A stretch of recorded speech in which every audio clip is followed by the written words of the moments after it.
It is great to see everybody. I hope you're doing well. We are taking a break this morning from our Heaven, Hell, and Here series. As Joe is out this morning, he is in Tollsboro, Kentucky, doing a homecoming service up there. The church invited him. It's a small church up there where his grandfather had once preached, so he's very excited to be up there this morning. But be praying for Joe as he goes through that message and for a good day up there. So, like I said, I hope you're doing well. I have a question for you this morning. How would you describe those fairy tale endings to either a book or a movie you saw? Usually, the hero saves the day, the guy gets the girl, the friendship is rekindled, the team makes a winning play, right? This is the outcome that we've come to expect in these Hollywood endings. Everything's going to turn out the way we expect. Something positive happens. In the end, usually the good guy wins. Believe it or not, I have one of those sports stories for you this morning, and some of you may be familiar with this story. It is based on a true story. They've made a book, a movie, and a TV series out of this team's story. It's called Friday Night Lights. I got a picture there for you. It's based on a team in 1988 in the small town of Odessa, Texas. The way the producers described the movie was this: said, racially divided, economically dying, one night that gives the town something to live for, and that's Friday nights. Kind of sounds like Wayne County in a sense there.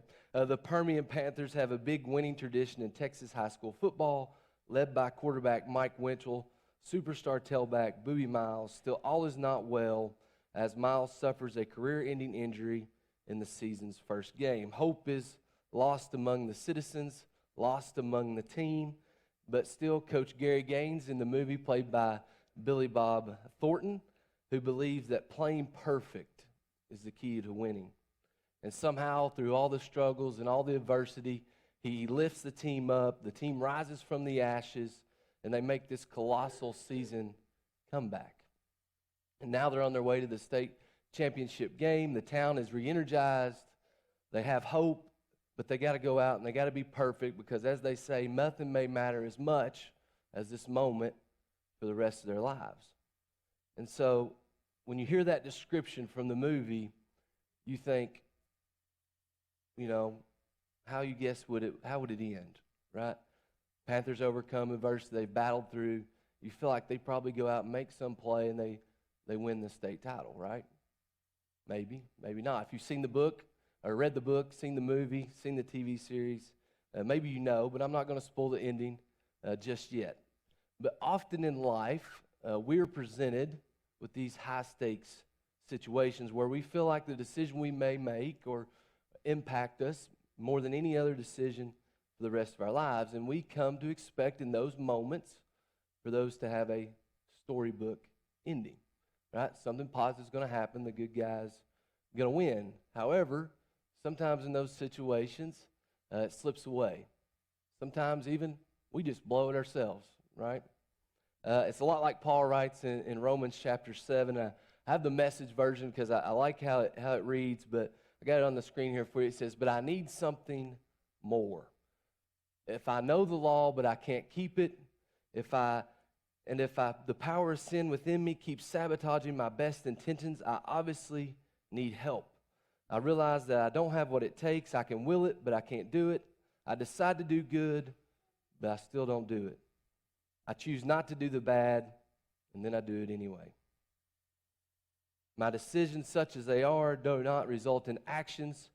Something has gone wrong deep within me and gets the better of me every time. So every week, you come into church, and maybe you're watching online this morning, and you hear a message, and usually it ends with something like, hey, take this message and go out and reflect. Be the face of God, be the hands and the feet of Jesus in your community, in your daily lives. And most of us hear that, and we respond, that's kind of difficult. I'm not really sure that I'm qualified for that.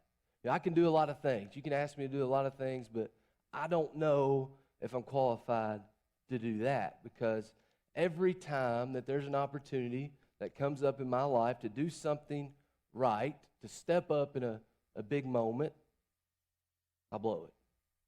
Maybe my past comes back, or I just make the wrong decision, and I can't be a part of this if there's something really big at stake. You ever felt that way? Because I know I have. In life, it just feels like you can't do anything right. Or better yet, you can't do the important things right.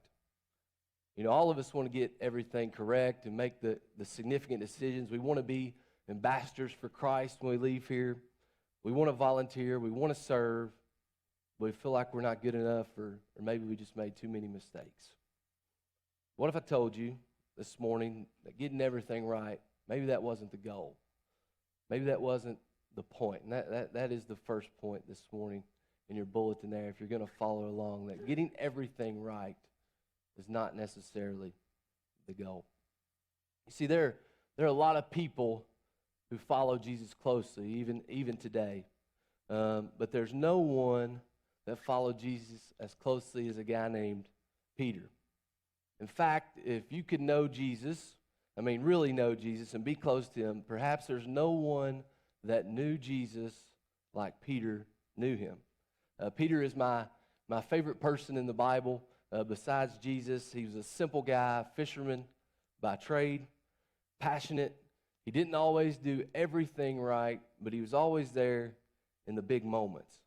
And sometimes Peter allowed his emotions to get him in a little bit of trouble sometimes, or in awkward situations. A lot of us have family members who are like that at the holiday get-together. Maybe a controversial topic's brought up, or they say something maybe they shouldn't have, and you go, no, why would you say that? Why would you say it? That was Peter. Peter was kind of like that. But the funny thing is, we can kind of be dismissive of those people, feel like the things they say or the things they do are not important. But oftentimes, if we're willing to admit, we are those people in those moments too. I'm that type of person often. But thankfully, there's something remarkable about being that type of person. You see, and I quickly get to my second point here, is this: Jesus likes to work through us. Jesus uses these unusual instruments, us, to complete his mission. And that's important. So Peter follows Jesus throughout his entire ministry, right? Peter saw everything that Jesus did from the moment Jesus called him and he starts to follow him. Think about all he witnessed. He watches Jesus turn water into wine. He saw Jesus walk out across a stormy sea, across water, and Peter's so with it that he even asked Jesus to come out to him. And for a few seconds, moments, he was able to do that. He saw Jesus feed people, heal people, and teach in ways that he probably never really understood. And then Jesus goes to him and says, hey, I want you to reflect what you just saw. In fact, I'm going to build my church on you. You're going to preach the first sermon. You're going to build the first church. You see, Jesus planned to get this whole thing started after his resurrection with this guy, Peter. There was not a person more equipped, more qualified to do kingdom work than Peter was. You think, we have gifts, or, people in the church have gifts. Jesus changes Peter's name to the Rock, right? He's going to be the foundation on which the church is going to be built. Towards the end of Jesus' life, he tells his disciples, hey, things aren't going to quite work out the way you think they are. Here's what I mean. I'm going to die because that's the way Jesus or God is going to save the world. And as he's telling his disciples this, as you can read about the account in Luke chapter 22, as he's telling his disciples this, Peter's sitting there, he's in the room, and being the person that Peter was and the stories you read about him, my guess is Peter wasn't really ready to accept that.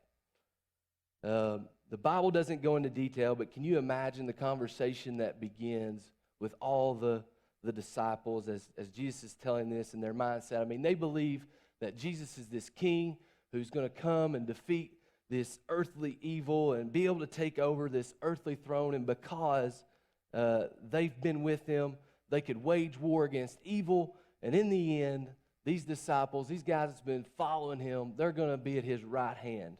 In fact, they even have an argument about who that might be in Luke 22. However, now, this man that they've been learning from, they've been following him around for about 3 years. They've seen him do incredible things.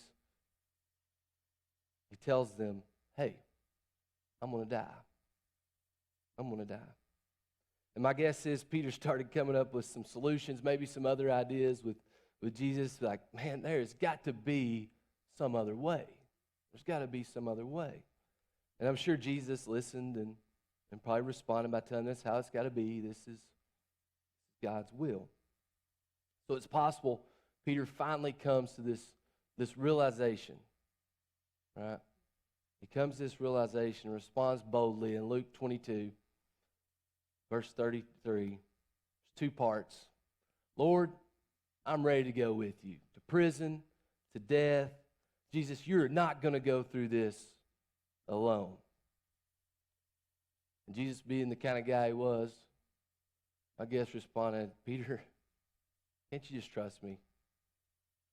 How it is. Maybe he continues to argue and tells Jesus, you know what, I'm never going to leave you. I mean, I'm willing to go to prison. I'm willing to die for this. We're doing all these great things. And then Jesus hits Peter with a bombshell statement there. In the next verse, he says, Peter, I'm not sure how to tell you this, but before the rooster crows today, you're going to deny me 3 times that you even know me. I don't know how that conversation ended, but later, Peter finds himself in this courtyard outside of an administrative building. The authorities have already come in. They've arrested Jesus. They've taken him through one unfair trial after another. And Peter stands out there with the crowd that's beginning to gather. I'm sure they were questioning what was happening, discussed and gossiped about who Jesus was, why he's there, arguing if he's guilty or if he's innocent. Maybe this was just a man trying to start this type of uprising against the religious leaders of the day. Peter not wanting to get caught up in all the conversations, just standing there trying to warm his hands, wanting to know what's going to happen to his friend Jesus. And I'm sure he was sitting there thinking, this is not how it's supposed to be. It's not how it was supposed to go.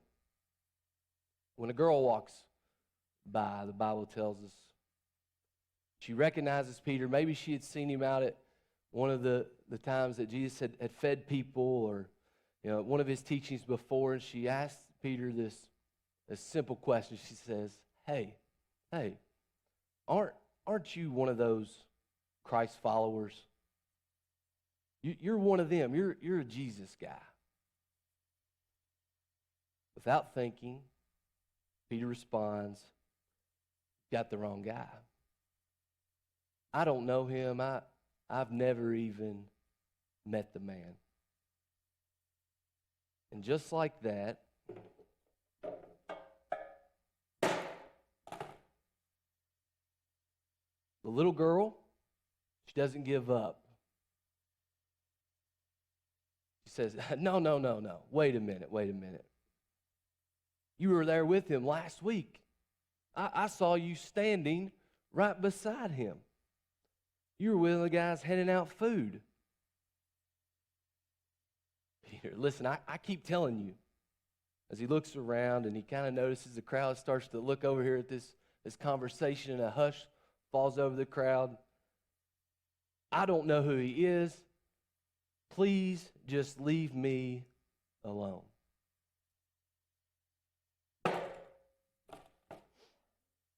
But you're one of them. You are a disciple. I tell you, I don't know the man. And just like that, the rooster crows.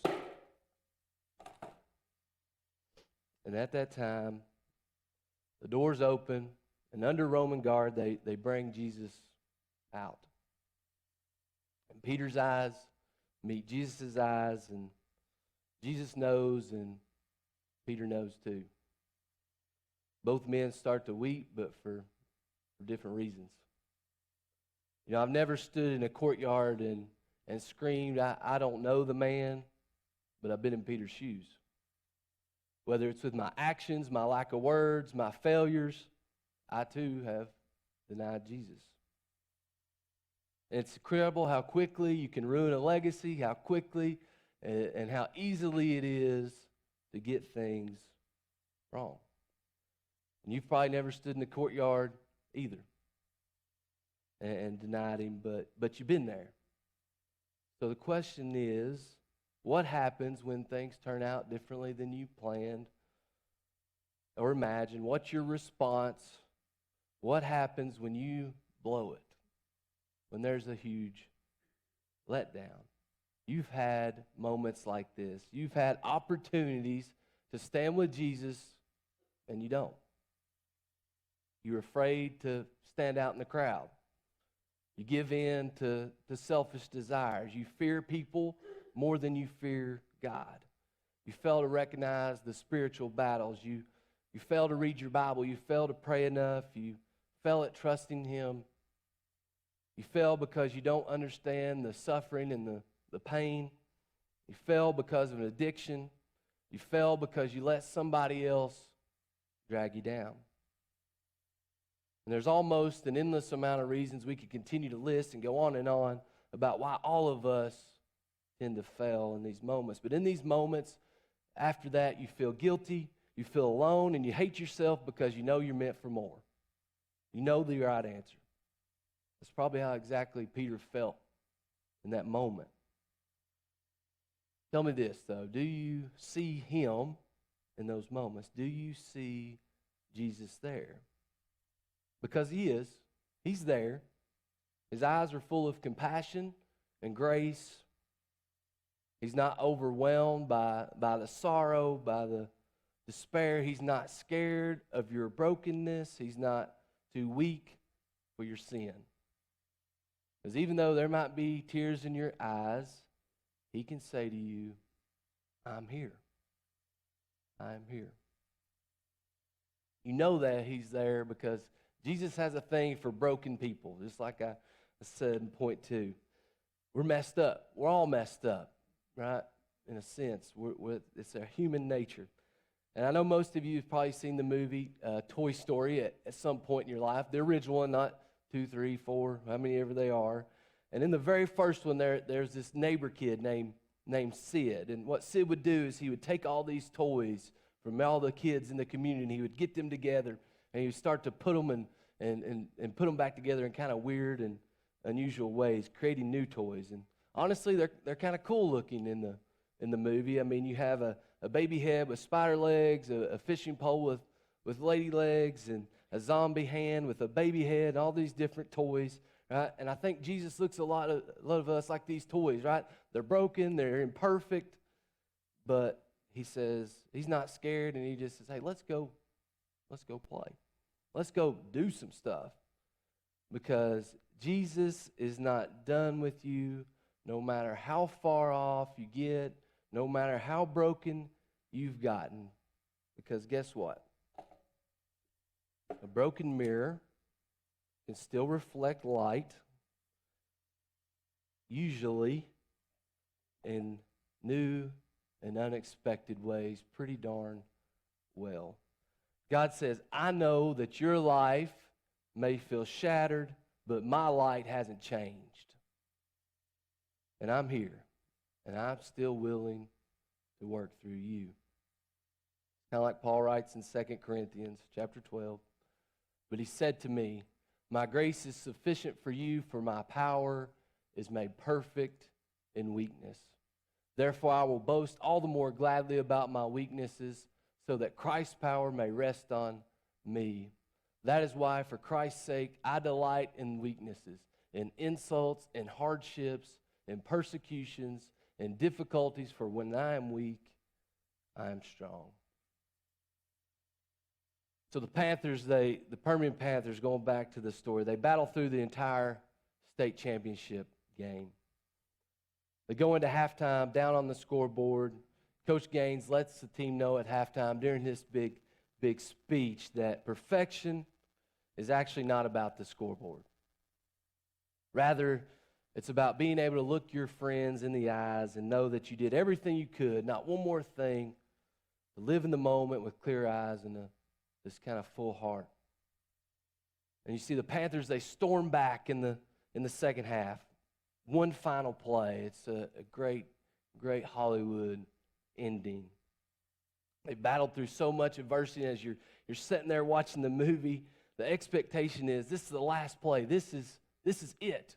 You're going to see them overcome this. You're going to see them win this game. The quarterback, he drops back, throw, nobody's open. He takes off. He gets to the goal line, about to score a touchdown. He comes up just short. They fail to win the game. I think I have a picture of the ending. And you see there, just short. The Panthers are stunned in this kind of agony of defeat as Dallas Carter, the team that wins, runs on the field to celebrate.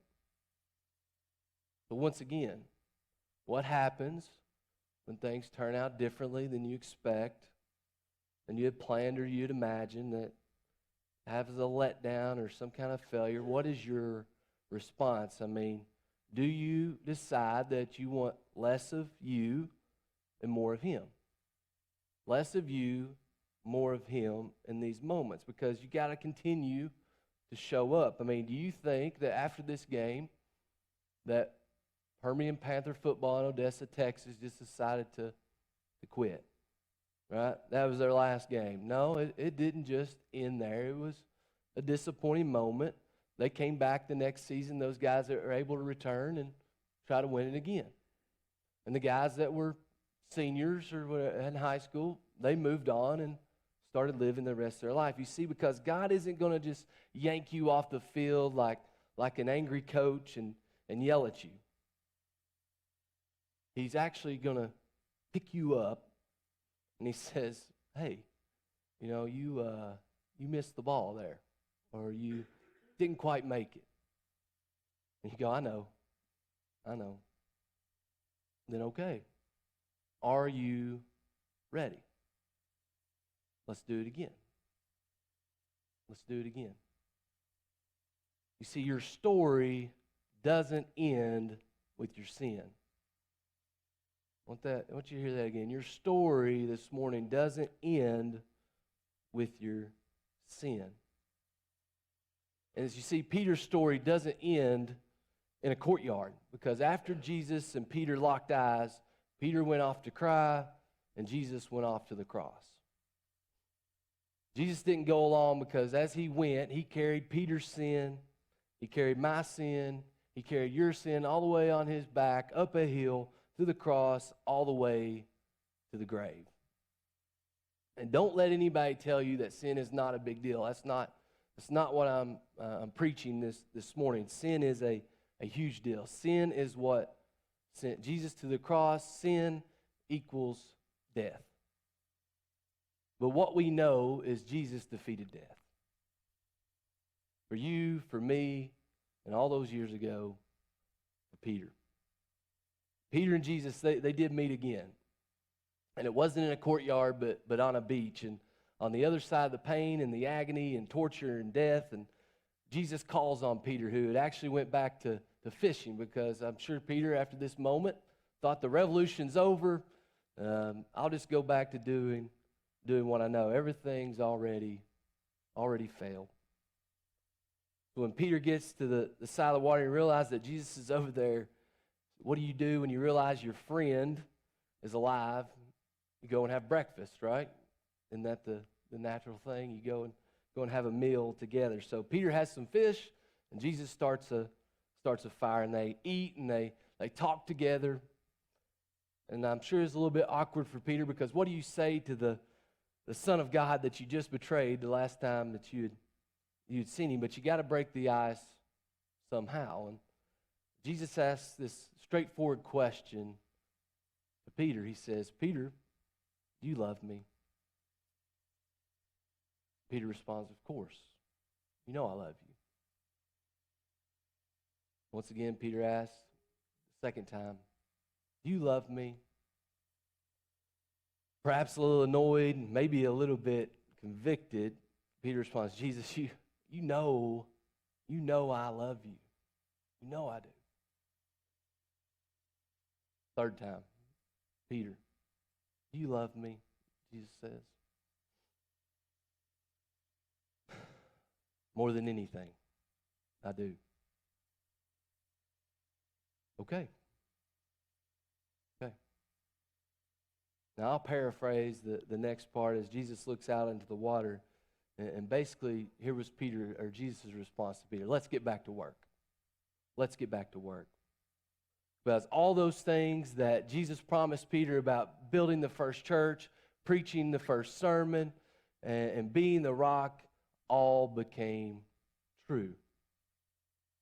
Because our sin never gets in the way of God's plan, no matter how big it is. Our sin is never going to get in the way of God's plan, no matter how big it is. So the question is, this morning, as we kind of wrap up and the team can start to come up here to sing, is, are you ready? Are you ready? Are you ready to get back in the game? Because Jesus is going to ask you, after those failures and after those mistakes and mess-ups, do you love me? Do you love me? And then if the answer's yes, then he's going to say, all right, let's go to work. Get back to work. The first step in that this morning is, if you've never accepted Jesus as your Lord and Savior, then and that's the first step. As you can tell, he's there, and he's ready. And it doesn't matter, like I said, how far off you've gotten, how broken you are, how low you've been. He will still use you for incredible things. Because broken mirrors reflect the light pretty well. So if you need to make that decision this morning, then we're here. We'd be happy to pray with you, happy to talk with you. Then if you're sitting here and maybe you're just frustrated, you're convicted, you've been challenged, maybe there's been a moment where, like Peter, I mean, you can't imagine anybody who is in a better spot to have such a huge letdown than what Peter did. Maybe you've been there. Maybe you're sitting there this morning, you've had opportunities, because I've been there. You just need to pray, you're just ready to get back into the game. Then John and I are here. We'd be happy to pray with you because it's time. It's time to get back in the game.